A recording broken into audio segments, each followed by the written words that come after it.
Okay. Hang on. So we're live. Oh, we are live. Oh, Yeah. hello. Is it showing it on the stream?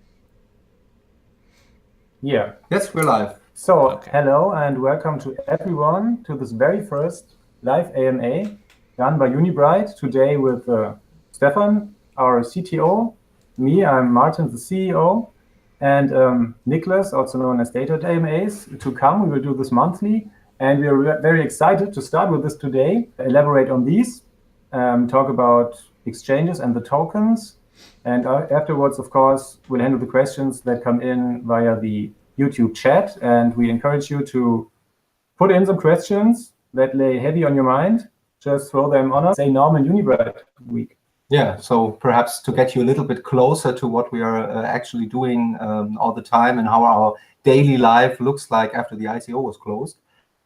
This week is a perfect example because we had literally like all the different pillars for truck management and scheduling. So they're a big company where many trucks arrive every day, and they have the idea to do all this time management on their plant by blockchain using Unibright technology. So this was quite exciting, exciting time. On Tuesday, it was more like the regular work on truck management. On development. We have like four different teams that we have to supervise, and we did Scrum meetings with all of them and set in. It's Europe's biggest innovation festival, many other subjects. And we will put some details on who he met there and what was the content of the talks he was able to do for Unibright. Yesterday actually, both of us, we were attending a customer event with our partner Zülke, and we met decision makers from big European companies like Lufthansa, Procter & Gamble, and try to make some pilot projects out of this. Yeah. And Bastian was attending an exclusive event in Berlin with former members of Wikipedia and current members of Amazon, having like strategic talks on blockchain and the future of technology.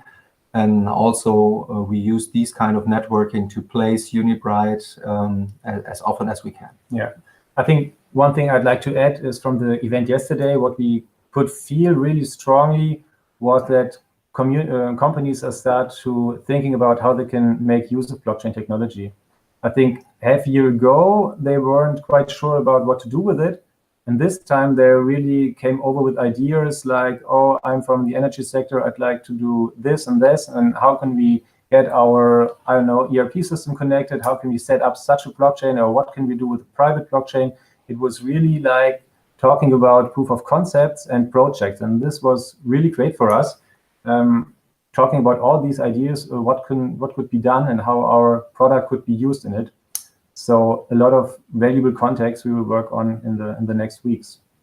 Yeah, just a short note, because I'm watching the chat live while we are talking. Oh. And I saw that in the beginning we had some problems with broadcasting, but on our side the stream state says okay, and the picture also looks good. So okay, Philip just says, yeah, way better, thank you. Great. So Yeah, I think there was some kind of random interruption going on for some reason, but yeah, I think it's all good now. It seems like the quality's improved a lot better, so you guys are coming through clear on my end. Yeah, that's what IT is all about, fixing the problems that we are around at that moment. Okay, and to dive into the AMA, of course, we asked you about questions beforehand, and we got great questions that we will address during this AMA. But as Martin said, you also can shoot in live questions by the chat.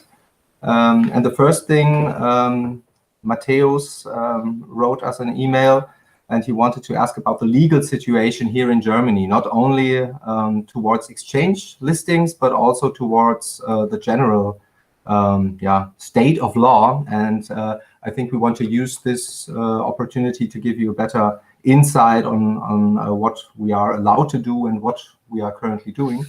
So perhaps to start with, first of all, we have to say not all laws are in place yet. So we are in talks with the regulators and also with our lawyers, and keeping updates on this.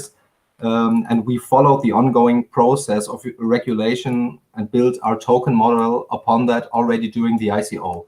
So the fact alone that we as a German company were able to do an ICO successfully and receiving a non-acting notice from the German regulator, the BaFin, shows that we are always up to date with the current state of regulation as it is transported and communicated in public.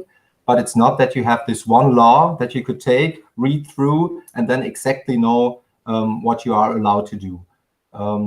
We are a utility token, and we hardly focused on being a real utility token, because this makes things way easier, not only for now, but also for the future and for exchanges and so on. Yeah, absolutely. And of course, to give you the full picture, exchanges are absolutely on our schedule. We are working on it as best as we can. And it's not like we are not allowed to do anything with exchanges, and we are, of course, allowed to be listed, and we are working on it. But sometimes we get the impressions that people think it's just like buy yourself into an exchange. And first of all, that's not how it is, at least not in 2018. And I think it's luckily that it's not this way. It's much more about due diligence. When you look at application forms of exchanges or what they are looking into in their process, it's a lot of lawyers talking with one another. It's about checking that you really are a utility token in your jurisdiction and in other jurisdictions as well.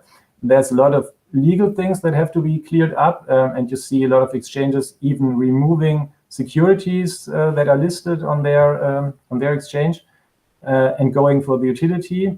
So I think we are on track here midterm. We've got this covered, and it's just like such a thing is not to be done in a few weeks. And as we put it in our blog, our whole feeling is we do what we can really control, what we really can do, and that's at first it's getting the product right, it's getting customers in, and it's about setting up first projects, and all of this doing in this year, and everything else will fall in line with it. So it's not like having prior one, somehow getting to a monstrous big exchange, and then we are such a successful big company. It's more the other way around, having the great product up and running, and then getting everything else in place. Yes, but I think I want to focus on one thing that you said. It's part of our daily work. It's not that we do not care and just sit here and wait. You can be sure it's part of our daily work to not only care about development, but also on marketing, and of course also on the token and having it on exchanges, so that the utility can really be in the platform. That's what we aim for.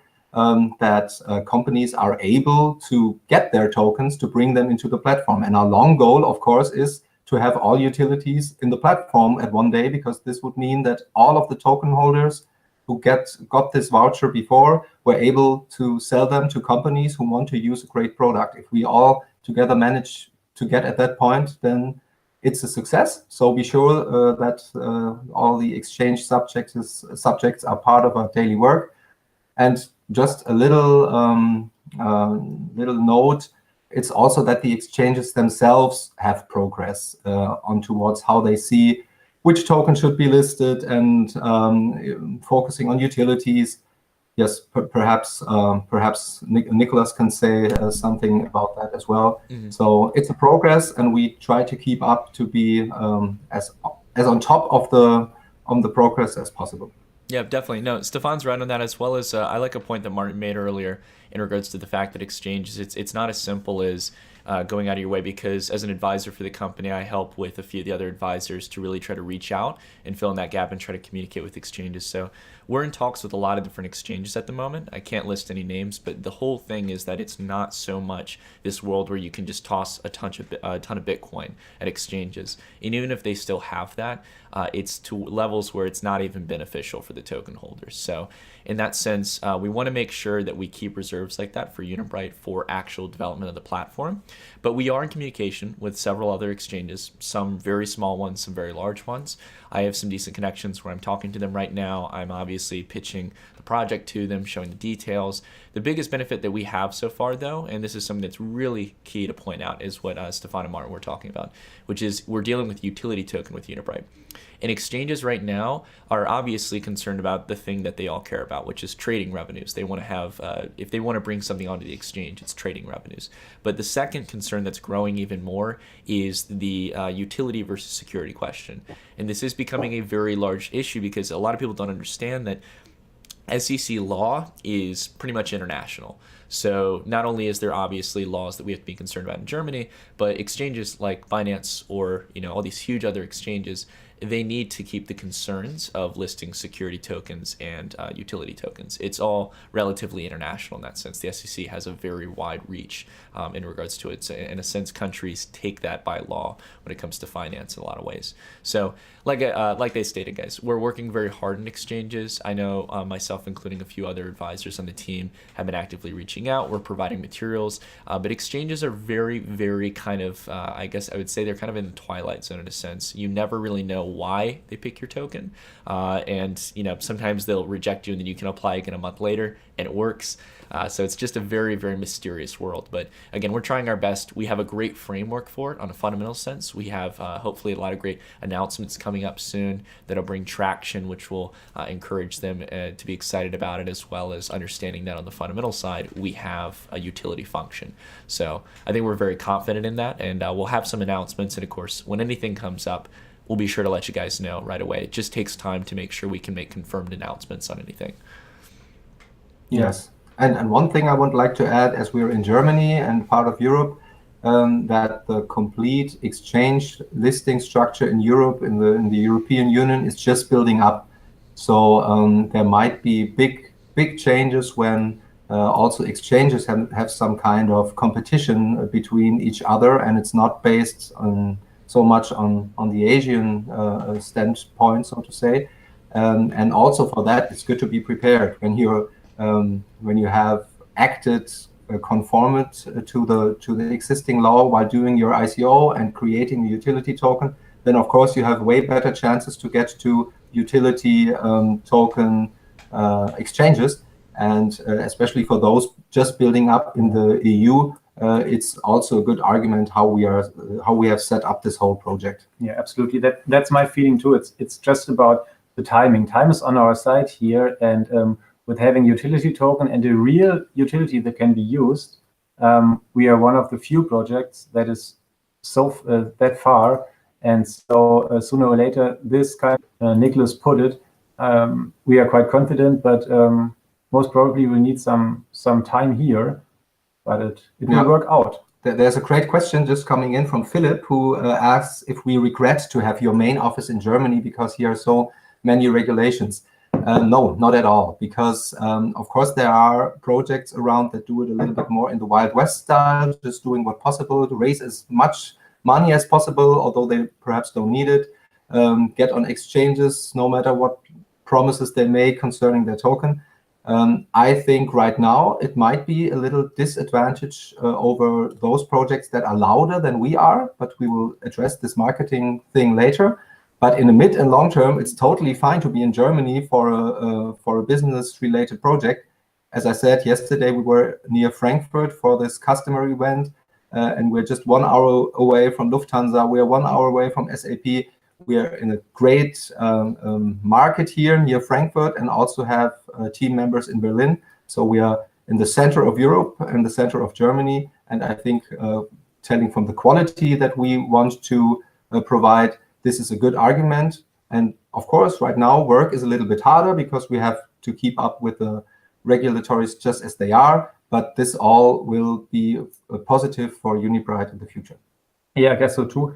Of course, it's sometimes it's hard in Germany because we seem to be a little bit slow sometimes, especially in making laws. But for us, it means talking to the regulators and with a lot of lawyers and getting a feeling of what will be written in the laws, most probably. But still being in the process, it leads to us being safe in a way that we know where we stand, and we can rely on what is coming and what is already there. And it's not that we have to fear that we are against a law that might appear somewhere. That's not the case. We are quite fine from a legal perspective, and our business is on sound pillars, so to say. We are safe here, and that's very valuable. Looking at the long-term perspective, going to some mysterious offshore island for having some legal freedom, so to say, in the short term, but not knowing what happens a few years later. And how to build the business it's from not there. a real option for setting up a long-term business in our perspective. Yeah. So Nick, we want to tell a little bit more on our team setup, because this is also great. We had many updates from the community during the last weeks that made clear that we lack some part of marketing, and we reacted on that. We stuck our heads together and worked out some great things that we already somehow teased in the Telegram group, but not have announced officially. And perhaps to have this idea more clear, what an advisor does and what a core team member does. Perhaps Nicholas, you could have a short talk on your role in Unibright, so that this is also part of this AMA, and it was a question that was spread to us. Yeah, definitely. Yeah, so as an advisor, this is something that's been, I think, still relatively new to a lot of people, both in my community, but also generally in crypto, because advisor is a very broad term. Sometimes you hear it interchanged with ambassador and all these different terminologies for positions. But generally what I do for Unibright is we do weekly meetings as a team and everything. We come together, we try to figure out what areas we need to improve, what's the next big step. For me, I kind of provide an all-in-one package. I do marketing help, I help with social media in a sense. I also help with obviously getting exchange listings, getting partnerships with the connections that I have in the space, really trying to build real use case for Unibright. So I kind of do all-in-one package in that sense. And again, I keep really active with the project. We're working for the next, pretty much the whole next year together. We've got a long-term contract where we're working towards trying to do as much as we can. Outside of that as well, though, what Stefan was saying in regards to kind of a core team member versus, say, like an advisor. Advisors usually have specialties, so some of the things that I mentioned are generally what I focus in, but we also have some team members coming on helping to produce more content for the channel. I think if I'm correct in this, Stefan, we're going to be doing every other day, we're going to be doing videos on the channel, updates on Unibright, as well as it was a weekly or monthly summary, just generally kind of talking about what's going on with the project.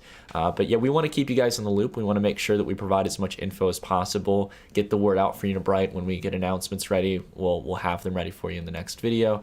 But on my end, generally, I help more on the business side when I'm working with Unibright. It's not so much just pushing content to my channel. I definitely won't mention any big updates that we have in that sense. So definitely, we've got some exciting things coming, and I'll make sure to share it on there. But for the most part, I'm helping more in a business sense, more consulting basis with Unibright, because I really love the concept. We've got some cool things going in the pipeline, and couldn't be doing it with a better team. Yeah, great. Thanks for pointing that out, Nicholas. And as Stefan was already talking about looking at our marketing structure, we got the feeling that we lacked some part of marketing in the last weeks. And we already came up with a blog entry where we announced the things that we want to change. And in summary, it's about getting much closer to the community, to all of you out there, to include you, to give you more updates. We will try to have even daily updates on our social channels. If possible, have this monthly AMAs. We will set up shorter explanatory videos. Thanks to Joey, by the way, from the Telegram group, who pointed that out. We'll set our ambassador program, where we really can include members from the community, having DataDash and Blockchain Bread being like supervisors, being included in the ambassador program. And of course, we'll have new people in the team, and we already have. Yeah, and we think there are two parts of it. Of course, we have an existing community, and you have the right, and you deserve, by believing in Unibright at an early stage, that you are somehow updated on a more frequent base. We totally understood. And that's what I also said in the beginning, that we're already working on that and have a complete process towards this established by the beginning of July with daily updates. But it's not only about the existing community, but of course also about widening the audience. For example, during the ICO, we did not have many appearances on conferences in the Asian market, for example. So we will, of course, focus complete new markets that perhaps do not even know about Unibright yet. And also the explanatory videos you mentioned, they are not so much about telling you what Unibright is all about, because somehow you are interested, you are visiting this AMA because you are already connected to Unibright. But we want to get more people into Unibright, not only for our product and project, of course, first and foremost, but we still have to do some know-how transfer what blockchain can do. This is always the case. We do not only have to tell about Unibright, but also about blockchain itself. And this is where the ambassador program fits in. We will release the blog on the ambassador program right after the AMA, so that you know how to apply for it and how to be part of the ambassador program and what we are hoping to get from the ambassador program, all in detail. This will be released right after the AMA. Yeah, I think the ambassador program is really good. And to build on what Stefan was saying, the big thing we need to focus on is making material generally for people who aren't big fans of Unibright or don't understand even basic core concepts of what really is, for example, I think we were talking about this, what a smart contract is. You know, there's a lot of people still in the blockchain and crypto space who don't really know how smart contracts work. They've never made a smart contract before.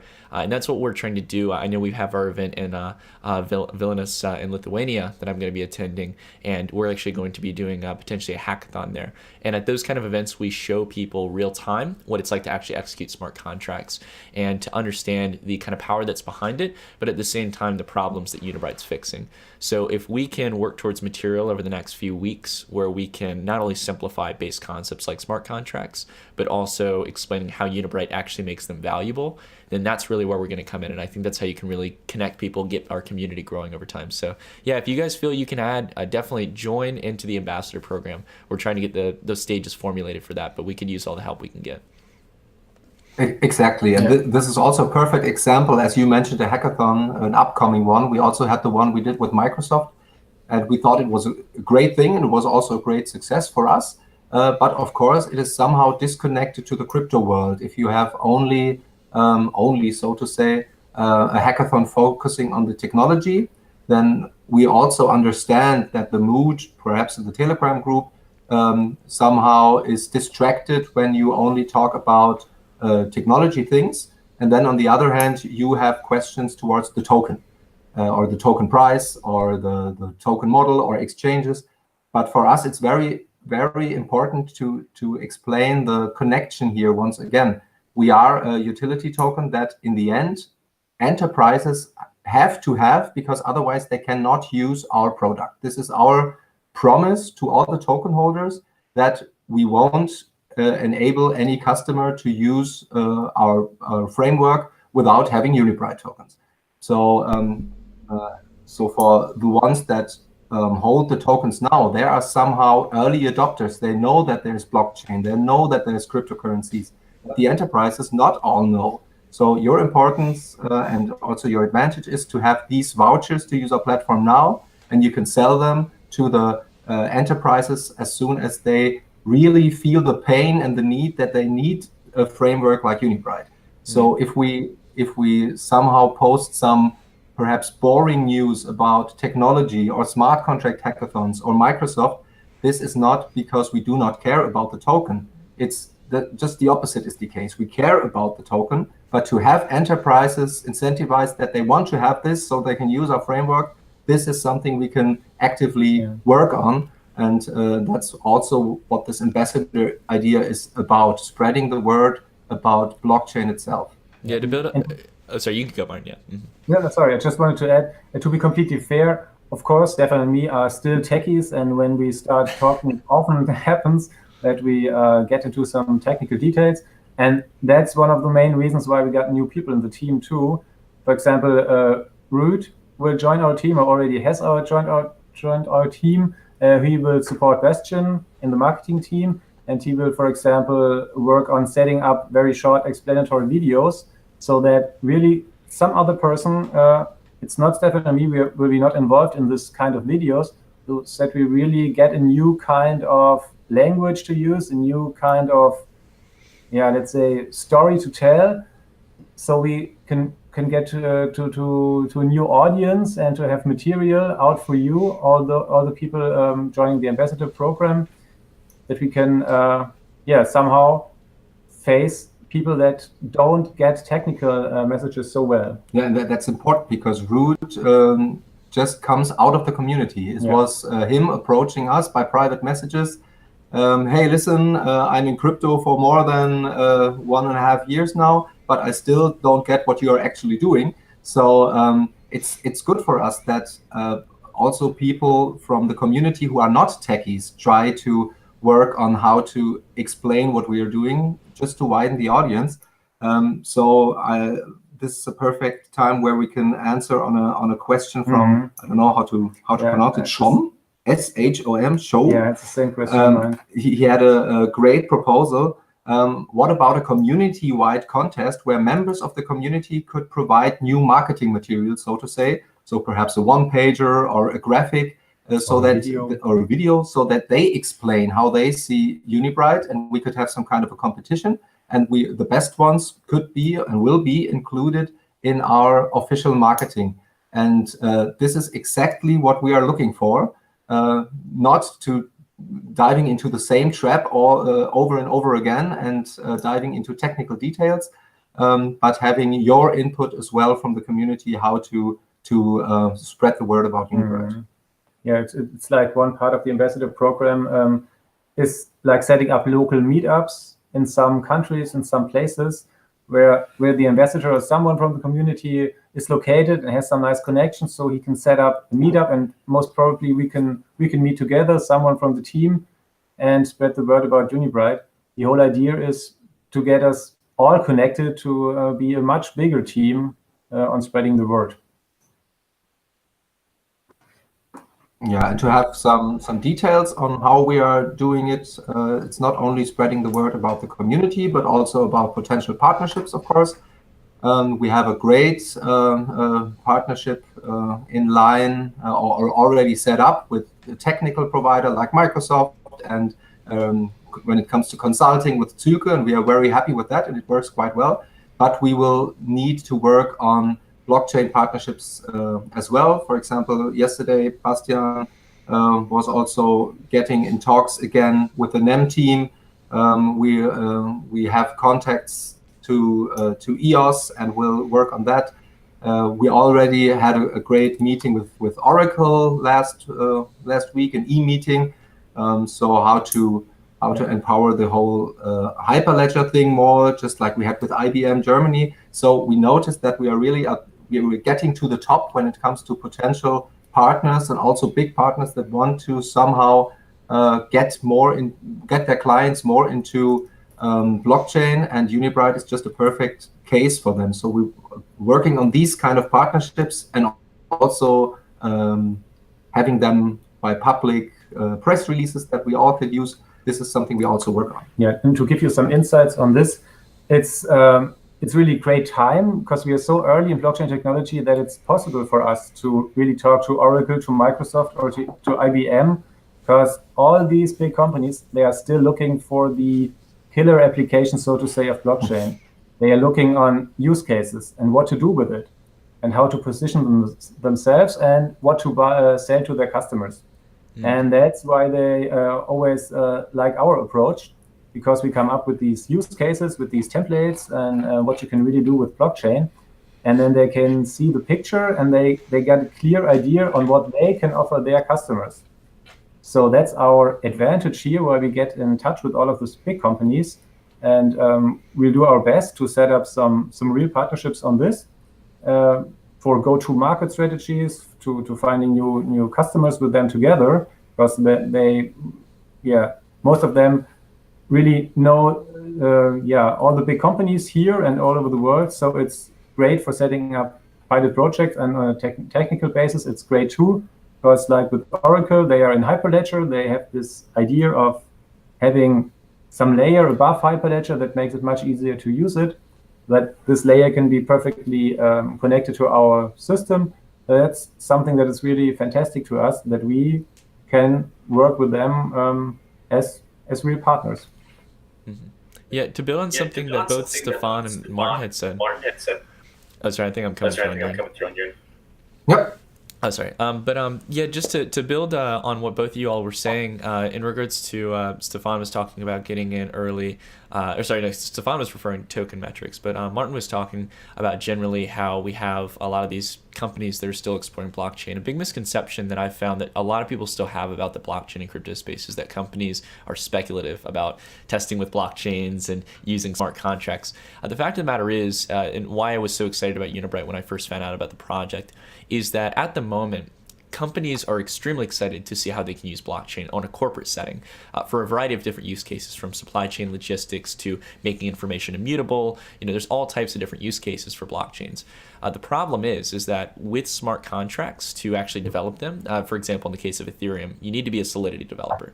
And in that case, you're going to be probably spending, as a company, if you just want to test around with Ethereum specifically, you're going to be spending $250,000 on a Solidity developer, at least here in the States, whether you're all the way in California in the tech sector, or if you're a little bit north from me in New York City. You're going to have that issue where you're having to put a huge upfront cost. And then obviously the issue of going between different blockchains. What if you want to explore with Neo and use different coding languages? There's a lot of issues with that. So the benefit that Unibright offers as a framework so early on to start messing with smart contracts and then to actually probably build something of value with it so early on, and not need that $250,000 upfront cost, is going to build so much value for the token metrics, in my opinion. I think it's not difficult to go out there and get a token for a platform like this if you can cut that upfront cost and then start engaging with smart contracts. So again, like Stefan was saying, I think we're in a great position with token metrics, and with what Marten's saying, we're in a great line with a lot of corporate partners who we're talking to right now, to where we can actually start seriously getting some adoption, not only of the token, but of the actual platform. Yeah, and I want to make one point about different feelings of time and how fast we are. Of course, in crypto, like a week could feel like a year, because with Ethereum or Bitcoin prices going up and down within some hours or so, of course, sometimes even days feel like weeks. But when it comes to business adoption, companies have another understanding of what fast is. I can give you an insight without telling the name, but yesterday we had this client event, and one of the decision makers of literally one of Germany's biggest companies, he told us, okay, right now, until now, I always try to somehow ignore this whole blockchain thing and try not to pay too much attention with it. But now, knowing Unibright, I know if we do it that way. So on one hand, that's a great feedback, because we have a really potential client client in line. So this feels great. But on the other hand, it really shows that we need some time to convince not people about Unibright. This is easy, but they still have to fight their own fights within the company to go for blockchain. And this is also what we think, that the partnership and the advisory of Nicholas is so valuable to us. It's not about telling everybody how great Unibright is every day. No, it's also spreading the word about how great blockchain is, and to set up a network of partners that see benefits by working together. Yeah, absolutely. And about all this needing of time, and so you have to keep in mind that something is really often forgotten. It's all about the integration thing. It's like companies, they have so big and complex systems, and when they start to work with blockchain, they always come up with the idea of how to integrate their existing systems to the blockchain. It's not like they can have an isolated blockchain running somewhere to make a business process work. You have to connect the existing systems. And this is just one thing we face and focus, and we can solve this problem, but it's something for companies that makes it difficult to do a business process, because they have to keep in mind their existing landscape all the time and how to connect to the blockchains to it. Exactly. So perhaps we can take it over here from one question, also by Telegram, I guess. And again, I don't know how to pronounce his name correctly. It's Bines. So he wants to know if my company wants to build an ERP blockchain mobile application. can I make an API server by Unibright product? This is a totally technical question. That's why we loved it. What he actually wants to know is he able to build his own, perhaps he's a developer at a company, I don't know him personally, can he build his own like small program that could make use of blockchain because Unibright is there? And yes, this is exactly what Marten was talking about. It's not wiping away everything that's there because blockchain is here. It's using a framework, a Unibright framework, to bring blockchain into the existing systems. So he can write a mobile application because perhaps he's used to, and he can use the Unibright framework to connect to the blockchain by it.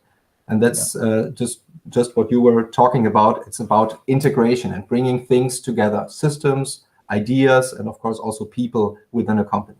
Yeah, that's the funny thing was the client we were visiting, the brewery, a few days ago.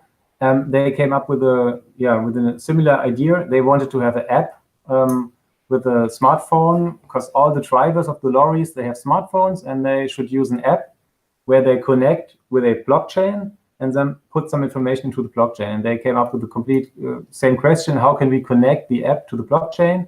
And we were discussing it. Of course, you can do it on a technical basis. It's just some web service calls from the application to our connector, and the connector then goes down to some blockchain. So that's fine. It's great seeing companies making all these ideas up and coming on with ideas how to use blockchain. Yeah, and I think these companies are really, really relaxed when they get to know that they do not have to care about a 250,000 Solidity developer, but rather use a visual tool that does all the programming automatically for them. So again, we are well positioned here, and we have to improve our skills on getting the message over to a wider audience. We totally understood that, and we are very thankful for your feedback on that. And that's why we widened our team to people that are better in storytelling than both of us techies sitting here and are so excited about, I don't know, a new programming language. Yeah. So Stefan, another question. We have some questions. I'll give you one. Let's take the question of Tristan. Yeah. He was asking, it's end of business week, high load in Ethereum blockchain. How can you guarantee that your smart contracts get executed on time? Yes, exactly. That was the question he was referring to. If there's some process that has a deadline. So, for example, a company has to send a specific document by the last day of the month, and he wants to do it with our tools, and then Ethereum is on high load, and it just doesn't work because it takes like 20 minutes or half an hour to do all the acceptance of the transaction. And that's also something that we are really proud of, that we from the very beginning designed Unibright to be independent from a specific blockchain. Perhaps Ethereum is just not the right blockchain to go for this company. When there are deadlines and they want to be sure that the transaction just takes place in the moment they want it to take place, then they should go for another blockchain implementation. And with our tools, they can, because they just take the same visual representation of their process and just generate code for another blockchain. And who knows, to be honest, in this very fast market, which great protocols or smart contract technologies will come up in the next months or years. We are prepared because 80% of our tools just stay the same and only focus another smart contract language. Yeah, absolutely. That's the magic about generating smart contracts and looking from one customer to another. When you generate smart contracts for one template, most of the coding stays the same because there's just a bit of coding that differs. And that's a great thing because we can audit the smart contracts. We can do some quality levels that we guarantee. And that's the magic behind generating smart contract coding, because it's so important with smart contracts to not have some faulty smart contracts out there, especially when you look at business usage. Okay, I want to get to Philip again. You have very great questions. A company like Lufthansa, how many Unibright do they need monthly to make use of Unibright? And a comparable questions from Egbert. How do companies work or use the token in platform long term? Yeah, exactly. The idea is again, it's a utility token, it's a voucher. So the company needs to bring in vouchers into the platform to use it. And our model is to also help the market about the token a little bit, that they bring in the tokens into the platform and they are locked within the platform and they are used by connections we make. So every time they connect from a smart contract that we do to an existing system, then this costs 1 Unibright token, and they are allowed to refill their Unibright tokens monthly. So the best thing they could do is like think how many transactions would we have in 1 month. Then they buy these tokens at the market, then they're in the platform. And then the best thing for us is if they sign like a 2-year contract where we hold their tokens within the platform for 2 years and always give them the possibility to renew their tokens for the initial price at the end of the month. So we always try to focus on all sides. The client wants to somehow have price stability, but our token holders want to sell their tokens to potential enterprises. So we tell the enterprises they have to buy their tokens on the market. They will perhaps in the beginning get it from consulting companies that bought the tokens, but they have to get it on the market, and we will not help them giving them a better market price, so to say.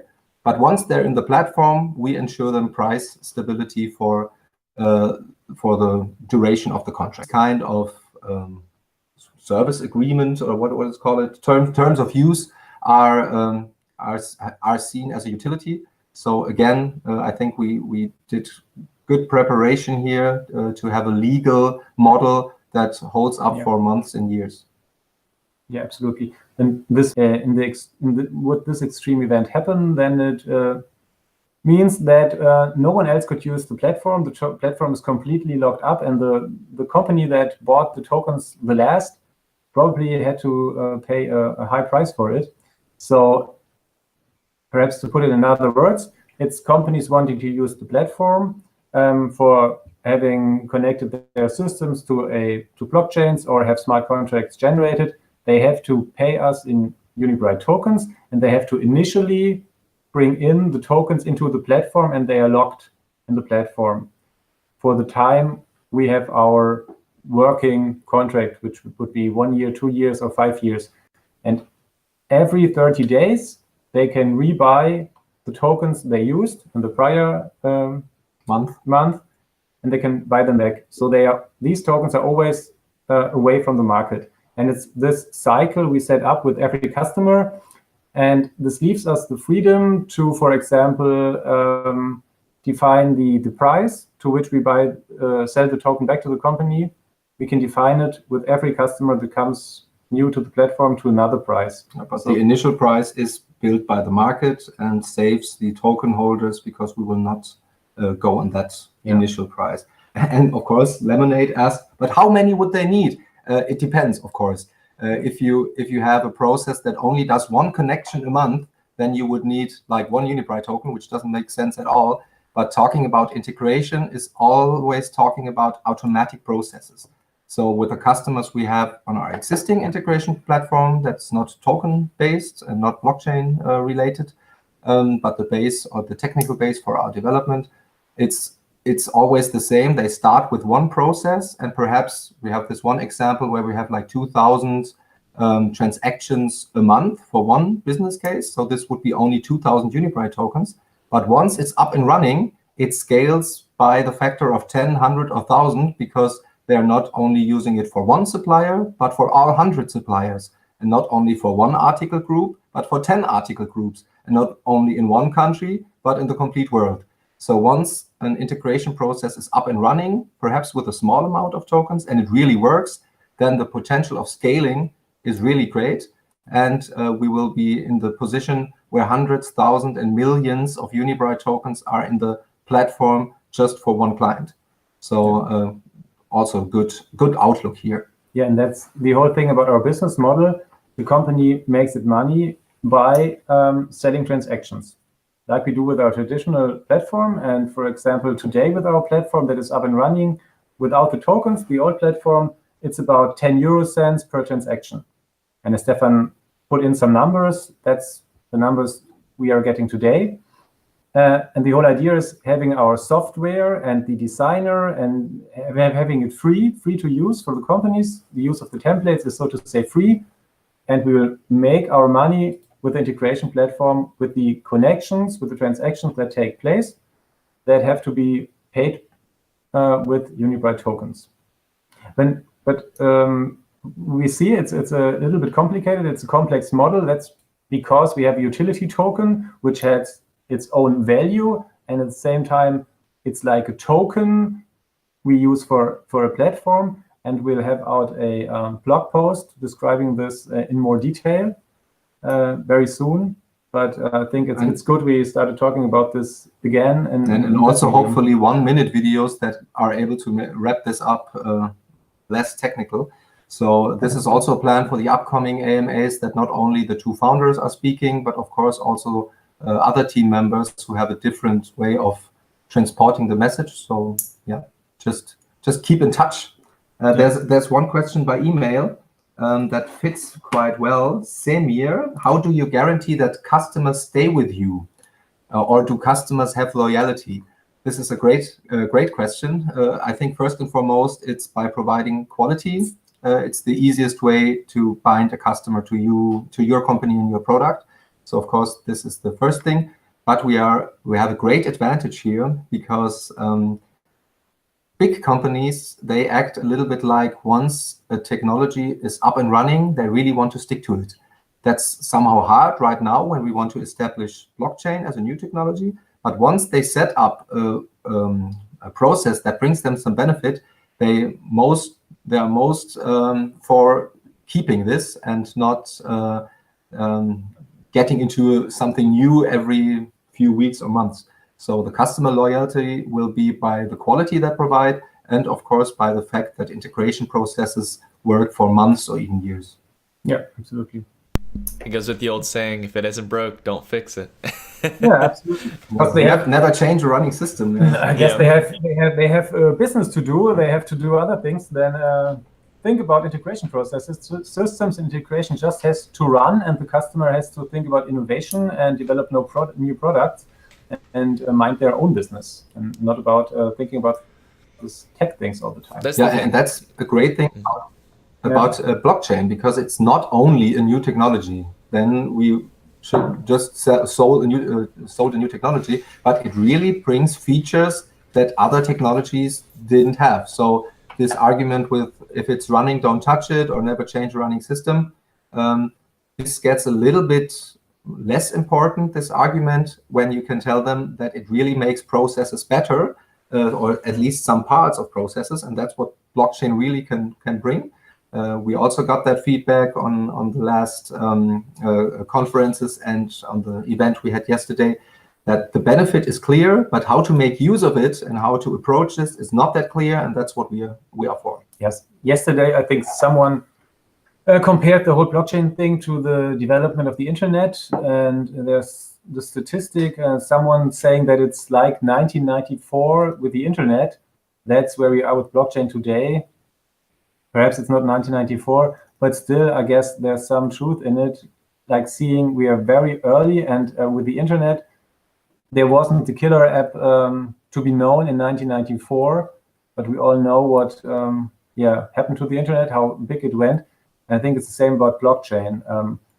When we start working with it, have first projects and first pilots running, then even more ideas will evolve and more use cases of it will show up. It's about getting into it, and that's what we are here for.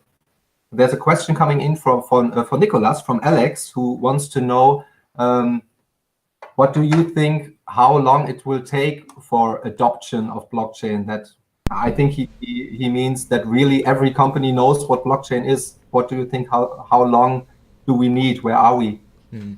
I would say that you're going to see probably, as much as I focus outside of the kind of enterprise side of things, I really focus on peer-to-peer digital cash a lot. That's going to take probably a little bit of a longer time frame, but enterprise adoption of blockchain is actually, or at least distributed systems, is going to come very, very fast. I think people are underestimating how much money and research is actually going into it. I think, like I said, there's such an urgency from corporate enterprise, at least here in the United States, but I would assume it's the same in Europe as well as in China. I mean, governments are really pushing forward as well, and they're even going out of their way to build entire hubs or little havens where projects can go to. Us. I think we were mentioning earlier and stuff, a lot of these areas that give positive regulatory benefits to projects coming there in their countries because they want the innovation, and they know that corporate enterprise wants that as well. So I think that you're going to see it in about 2 to 3 years. I know a variety of corporate clients, from banks to healthcare institutions to education institutions, all these different parts and components of the entire business world that want to make use case of blockchain. I think supply chain logistics is going to be one that you're going to see first. That's one that's very easy to see the benefit in regards to smart contracts and making information immutable. For products and services on their I guess that kind of plays in the supply chain space, but also keeping records, making information immutable, things where you can cut out middlemen, financial transactions, remittance payments. I mean, these things are obvious use cases, but you could go all the way from, for example, what Stefan was saying in regards to using the beer example, which we use for Unibright, all the way to very high complex systems. And what's nice is when you have the workflow interface like Unibright and you don't need to put up that huge upfront cost for a developer. I mean, that is a great way to get your feet wet. And again, going back to what we were saying earlier, when you have that platform that works, when it's your first real opportunity to try it and it's easy and it's understandable. Again, many people, when it comes to the tech side of IT and business solutions, they usually kind of stick on that principle of if it isn't broke, don't fix it. And what's nice is Unibright still provides room to grow. We're going to have more templates coming out for each of the different languages and different blockchains. And along with that as well, you can build more complex systems as time permits it. So that's the awesome thing about it, is it's something that will evolve over time. It will become even better to use, and we'll still have incentive structures, both on the token side to keep purchasing the token, but also to utilizing the platform. If you can, for small to medium enterprise, it's a perfect solution, unless you're a massive company that can just afford to toss money anywhere. Unibright's a great framework, I think, for anyone to get their feet wet in it and also build real complex systems. Yeah, I like the image of getting your feet wet and waiting for the moment that we are all able to swim. We have to get here, yeah. But I think these are very valuable words of Nicholas. I just was thinking about the bigger picture about the political thing. What Nicholas was mentioning, like when the regularity things are put into place and all the laws are in place and the policymakers and politicians really want to go with blockchain technology, then it will be very quick. I mean, we had the same here with renewable energy and solar energy. It was very, very slowly growing. And then there was this point when we saw that parties were talking about it, and there were laws where you were, where it was easy to make use of it, and we're encouraged to use it. It becomes economic. It really ran forward. Yeah, I think in the next 2 to 3 years, you'll hit what Marten was referring to as solar, because that's what I actually used to study beforehand in traditional markets. It's when you hit that S-curve of adoption. And I think you're going to find that we're seeing that technology moves at a faster pace. New technology sectors come in every few years, and you have one of these great opportunities like blockchain and distributed decentralized systems. Whether it's blockchain, whether it's DAG technology, whatever it is, we are getting that whole phase of technology is starting to hit, I think, in the next 2 to 3 years, that parabolic phase where you're going to really start seeing adoption, and it becomes standard in the next 4 to 5 years. So I think, Unibright's well positioned because the companies, the large Fortune 500 companies and even small startups, they are experimenting with it right now. They're going to these hackathon events. They're the ones, I think it's one of the best areas you can build connections with partnerships because they're the smart players. They're getting in early on, and they know that the best place to get, a little bit of knowledge about it is to go to these type of events. Yeah. Today I see a lot of solar panels out there, so definitely. Yeah, and a good question coming in the chat. I'm sorry, I do not know how to pronounce your name correctly, but you ask how and where can we get our feet wet and learn to swim. So where can developers access the Unibright framework? That's a question for you. Yeah, and we also had questions from Joe, who said, I watched the demo, want to put up all these client pilot projects and have the beta versions of the tools out in Q4 of this year, but we are way ahead. So we are just preparing a public demo to use our multi-party approval template in the browser for all of you to test and also to generate code for different blockchains out of it. And it definitely will not take until Q4 of this year, but more like in the next 4 to 6 weeks. Then we will have a public demo for the complete visual view of one template and also the code generation. We are just setting up our GitHub that all these basic smart contracts can be audited and also commented by the public. So to sum it up, very soon, and we are way ahead of our roadmap, basically because we closed the soft cap quite early and instantly started to scale up the team from, like, in last year, the 2 of us doing like everything, and then building up a core team of 7 people, and now we are 26 people working at Unibright day by day. So yeah, just we're just in line. We're ahead of our roadmap concerning the demo, and as soon as we are able to publish, we'll let you know. But you can start setting up local blockchain nodes, so you can publish the smart contract to generate into your local blockchain nodes as well, if you want to see the full picture. The developer can. Yes, exactly. If he wants to get his feedback. And this is also something that's good for Unibright as a competitor to other blockchain projects. Many projects have a specific idea, and they can't deliver the idea until the complete product is ready, because otherwise it won't work.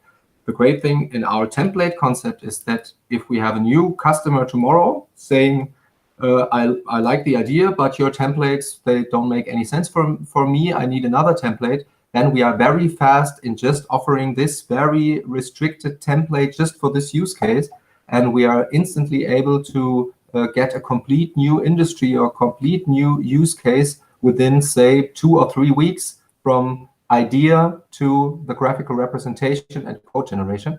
So this will also help us to see new industries that perhaps right now we can't even think of, that they will make use of blockchain technology. But as soon as they will, we will be the first ones that are there, and they do not have to wait for a dedicated blockchain project doing another ICO. So we are very well positioned here. Yeah, one thing I wanted to build on with what Stefan was saying is that we really serve in a positive nature not to compete with other blockchains. In fact, seeing as we're not a specific blockchain protocol, we don't have any competition. We actually benefit from cooperation. So, to go to what Stefan was saying, let's say, for example, we have a large corporate client who wants to utilize smart contracts. But let's say in our case, we don't support the specific blockchain they want to try out. So in this case, we have a great situation where we can actually build partnerships with blockchain protocols. Think of anyone you want. We could go down the line. We could try to connect with EOS. We could do NEO. We could do all these other wonderful protocols out there that offer different benefits of privacy, scalability, immutability, whatever it may be. But whatever blockchain they want to test on, we can go to those projects and say, hey, there's a large corporate client that wants to utilize your protocol. We want to help make that reality happen, but they want to use a platform like Unibright. They like the template interface. So in that case, we're very well positioned on a fundamental sense, not only in token metrics, but actually as a platform as well. We serve as a great kind of middle party to help actually make use case of these protocols that right now are just too difficult right now. There's no good front-end user interface to really execute all these systems. Yes. Yeah. Great sum up. Yeah. One question is about our circulation supply on CoinMarketCap, and we should elaborate more on that. I think the misunderstanding of some of these portals is that they seem to confuse the tokens available in the public sale with those being in circulating supply. The only tokens that are technically locked are the 6% of team tokens that we locked until, I think, the 1st of May next year. For 12 months, for 12 months from the start point of the ICO, and all the other tokens are theoretically in circulating supply. So yeah, thanks again for the hint. We have to somehow bring this update to the listing sites as well. But circulating is quite relative. Looking at our seed investors, of course, we know that they won't sell the tokens because they need the tokens, they need the utility, they want to use the platform. So circulating is, at least to some part, it's just a theoretical. Yeah, it was just about how these numbers. It's not that we told them. I think they take it from the public token sale available amount. I don't know. But thanks for the hint, and we will ping them again to update this. Okay, just let me have a look at the chat. I look at the emails. Greetings from Austria. That's Greetings back. It's not so far. It's Daniel, perhaps. Yeah, might be. We have one team member in Austria as well. Yeah. Okay, what we can tell you when it comes to announcement, we will announce a great partnership with a very promising blockchain protocol within the next week. So please stay tuned. Right after this AMA, we will publish the ambassador program details as a blog, so that you can go through it and hopefully be part of the ambassador program. And yeah, we can also tell you about a new advisor. He's called Bob Chandra, and he's a marketing veteran. So for us, scaling up is not only by having new people in. We have Ruud in as a new strategist for communication and marketing. And we also have 3 new team members doing the actual work, like working on graphics and all the postings on different channels. So we already scaled up by 4 additional people. And we have a great new advisor, Bob Chandra. And he's a guy who really knows how to bring complex technical subjects to the public, because he worked for Twitter when there were like only 2-figure numbers in the team. He worked for Amazon when it comes to automatic marketing, and he also worked for Walmart.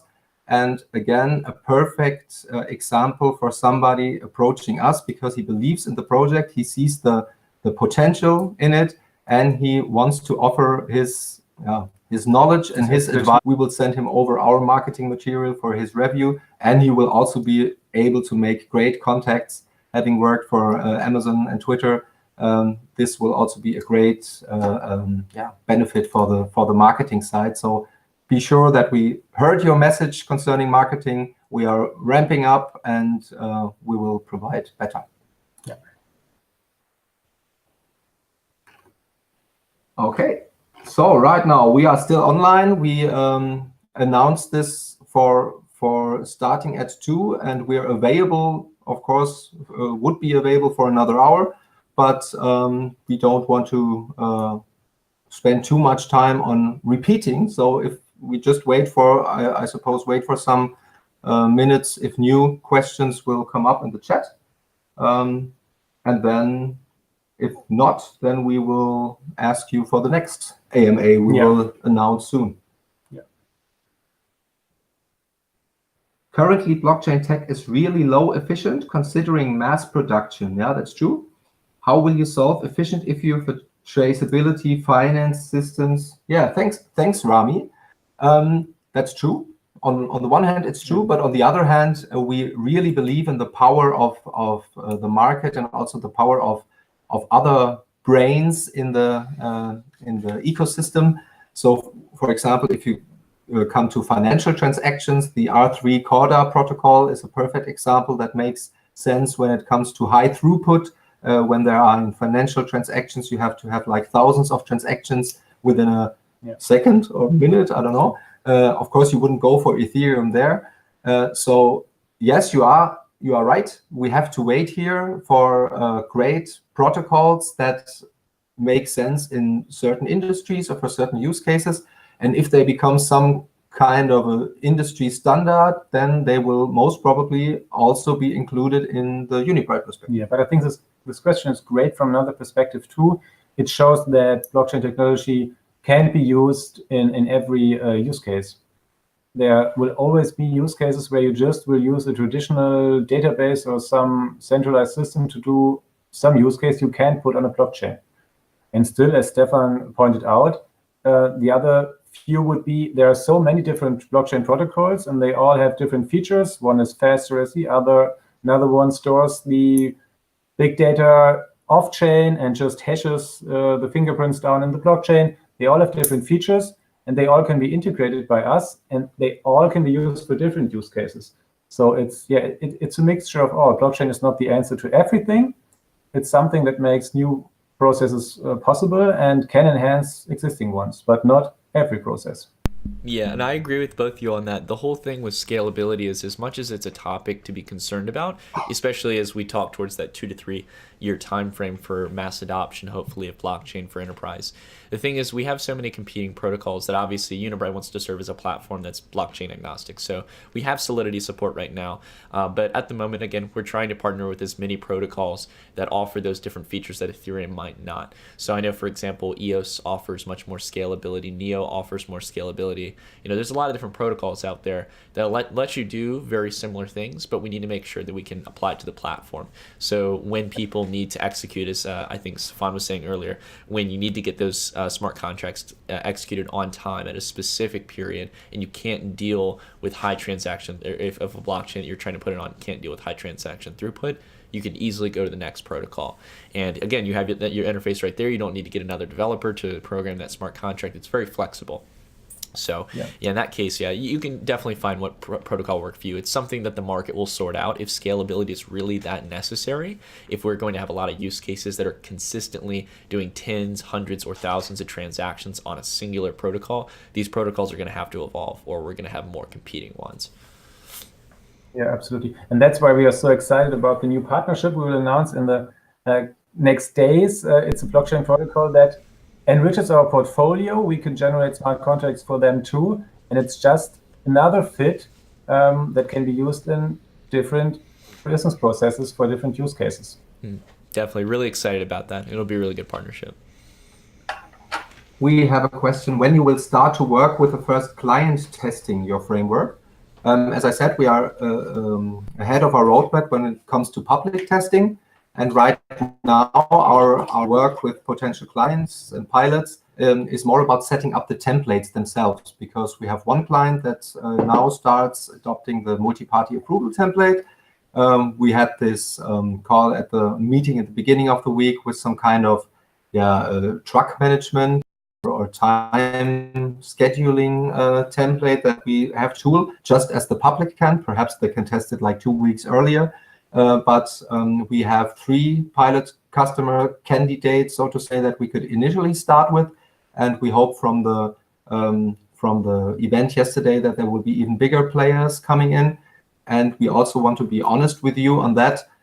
For us, it's not the main and most and foremost goal to have a client customer that we can sell our solution to, but who's not willing to talk about this collaboration.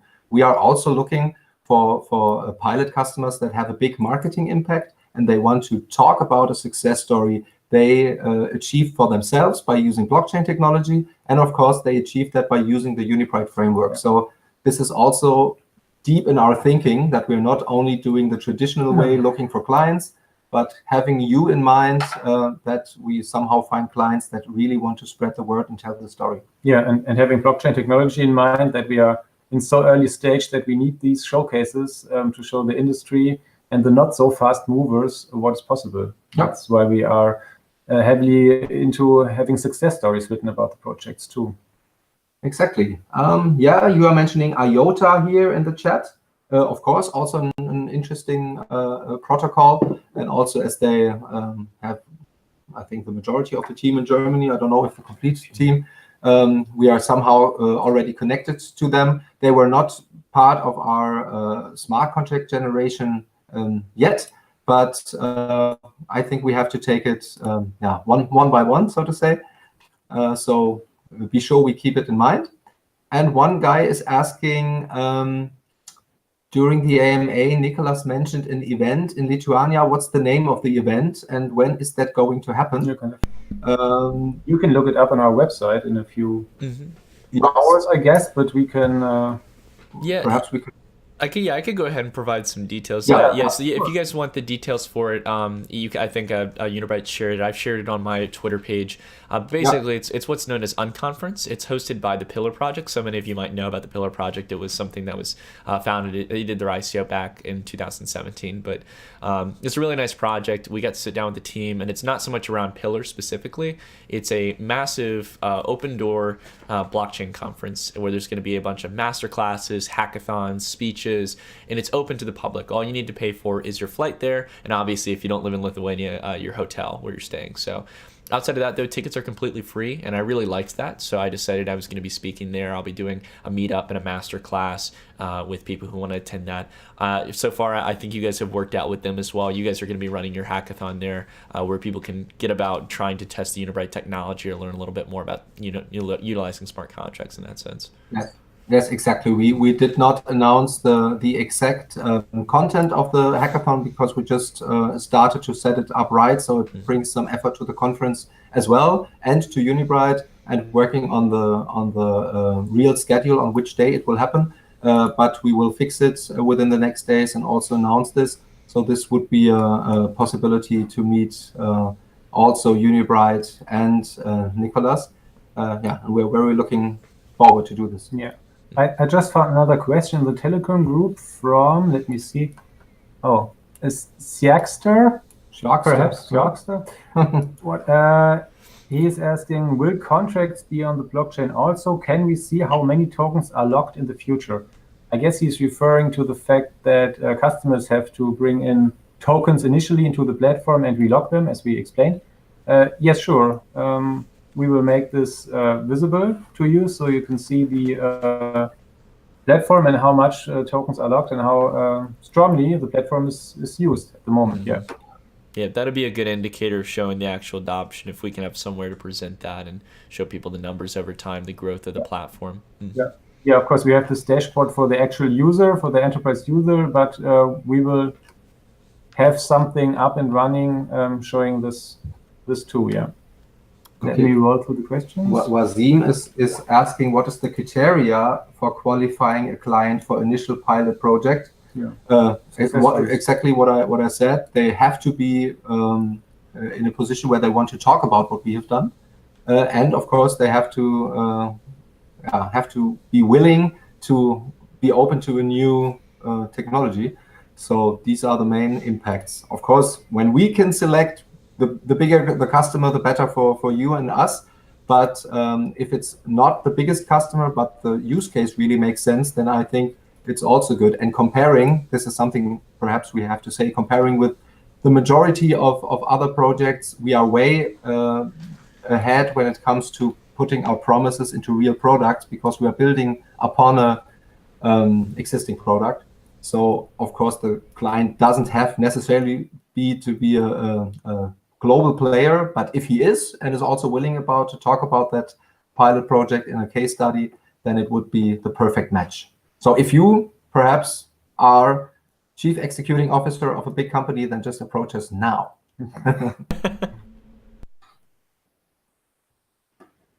Yeah, great. Let's see if we have a topic or question that we've not run through.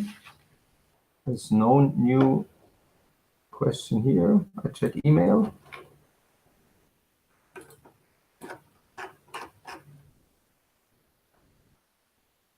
Hi, Nicholas. You're doing a great job for the crypto community. Thanks. I guess that doesn't qualify as a question, but it's nice anyway. It's worth to be mentioned. I appreciate that. I think I should mention it. Yeah, it's here. Yeah. No, I think we're... No, here's no new questions. We focused that. Yeah, then I would suppose to wrap it up. This was our first live AMA that was done by us and not by YouTubers that are used to doing this every day. Please stick to the community and see what we have in line for the next days. Having more frequent updates, the ambassador program, the partnership that we will announce. And we are already excited to do the next AMA. So every month, I guess. Yeah, every month. It's planned to be monthly.